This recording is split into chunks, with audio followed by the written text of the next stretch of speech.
মধ্যে ৭১-এর কাদা আমার শরীরে লাগে নাই, তারপরে এক শ্রেণীর মানুষরা বিশ্বাস করে না।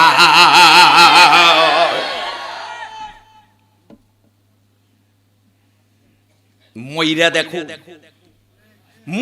দেখো তোমার পরিণতি কি হয়। কথা বলেন ঠিক কিনা? আল্লামা সাঈদী মৃত্যুর পরে ওরা ভেবেছিল এ জমিনে আল্লামা সাঈদীর আর ভক্তরা মনে হয় থাকবে না। আল্লামা সাঈদী মারা গেলেন, গোটা বিশ্ব থেকে আল্লামা সাঈদীর গায়বী জানাজা হয়েছে, সকলেই দোয়া করেছে, তার প্রতিবাদ পর্যন্ত করেছে। কথা বলুন ঠিক কিনা? আল্লামা সাঈদীকে বাংলার জমিন তোমরা চেনো নাই। যে মানুষটাকে তোমরা বিদায় করে দিয়েছ এই মানুষটি ছিল সোনায় সোহাগা। কথা বলেন ঠিক কিনা? আমার ভাইরা, এখন তো তোরা কিছু বুঝবা না, মইরা দেখো পরিণতি কি হয়। তাফসীর ইবনে কাসির থেকে একটু হাদিস বলছি, তাফসীর ইবনে কাসির থেকে বলবো।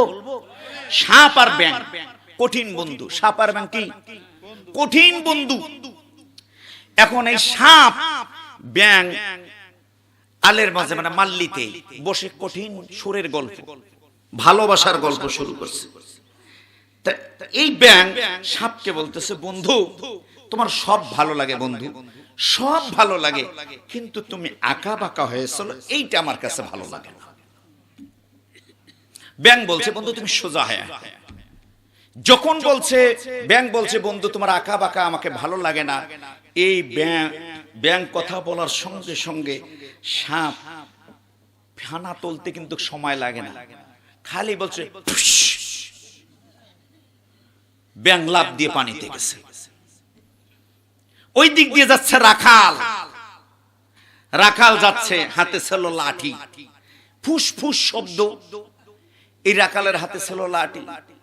সাপকে মাইরা ইচ্ছা মতন রোডে ওই মাল্লির মধ্যে সোজা করে দিয়ে চলে গেছে।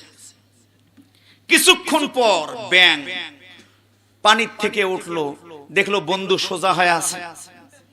ব্যাঙ বলতেছে, বন্ধু খুব ভালো লাগতেছে, বন্ধু এখন খুব ভালো লাগতেছে। পা দিয়ে সাপকে নাড়াচাড়া করে, বন্ধুকে নাড়াচাড়া করে, বন্ধু আর নড়ে না।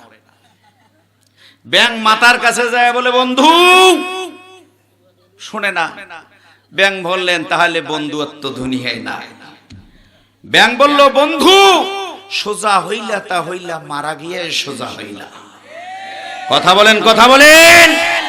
আমার ভাইরা, আমরা হুজুরেরা যতই বলি ওদেরকে সোজা হতে, ব্যাঙের উপদেশটা আমরা দেই, তোমরা সোজা হয়ে চলো, এই পথে চলো, এই পথ তোমাদের জন্য জান্নাত। কথা বলেন, এই সোজা পথে গেলে তোমরা সঠিক পথে যাবা, জান্নাত। আর এরা করে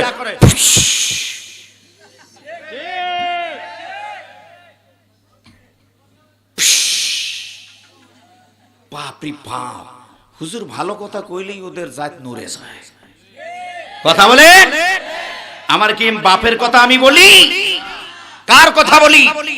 আল্লাহর কথা বলি। তুমি যদি আখিরাতের প্রতি যদি তোমার ঈমান না থাকে, তুমি মুসলমান থেকে খারিজ হয়ে গেছো। কথা বলেন। আমার ভাইরা, ওই দিকে যাচ্ছি না। বিশ্ব নবী জনাব মুহাম্মদুর রাসূলুল্লাহ সাল্লাল্লাহু আলাইহি ওয়াসাল্লাম আব্বাসকে ডাক দিয়ে বললেন, আব্বাস, যারা মসজিদের রক্ষণাবেক্ষণকারী হবে, যারা মসজিদের মুসল্লি হবে, তাদের 2 নাম্বার গুণ হলো আখিরাতের প্রতি বিশ্বাস স্থাপন করতে হবে। আল্লাহু আকবার বলুন। আমার ভাইরা, বিশ্ব নবীজি বললেন, আব্বাস, যারা মসজিদের রক্ষণাবেক্ষণকারী হবে, যারা মসজিদের মুসল্লি হবে, যারা মসজিদের দায়িত্বশীল হবে, তাদের 3 নম্বর গুণটা আমার নবীজি আল্লাহর নাজিলকৃত আয়াতে বার আব্বাসকে শোনাচ্ছেন, ওয়া আকামাস সালাত। আরো জোরে বলুন আল্লাহু আকবার।